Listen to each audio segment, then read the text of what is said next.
দেখো, তোমরা অনেক জায়গায় বিরিয়ানি খেয়েছো, কিন্তু তুমি কড়াইতে বিরিয়ানি খাওনি। তোমরা হাঁড়িতে বিরিয়ানি খেয়েছো, গামলাতে খেয়েছো, ডেচকিতে খেয়েছো, মাটকাতে খেয়েছো, কুল্লারে খেয়েছো, কিন্তু কড়াইতে তো বিরিয়ানি খাওনি। সেই জিনিসটাই আজকে আমার মা ট্রাই করে দেখালো, কড়াইতেও বিরিয়ানি করা সম্ভব। আর বিরিয়ানির কালার বা রাইসের কোয়ালিটি দেখে কেউ কোনোদিন জাজ করতে পারবে না এই বিরিয়ানিটা কড়াইতে করা হয়েছে।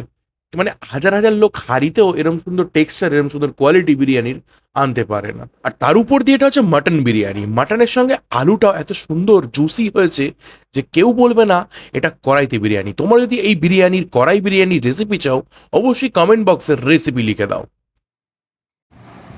মা অনেকক্ষণ কষ্ট করে আজকে অফিস থেকে এসে প্রায় 1 ঘন্টার মধ্যেই এই বিরিয়ানিটা রান্না করে ফেলেছে। তো তুমি প্রথম খেয়ে বলো মাটন দিয়ে।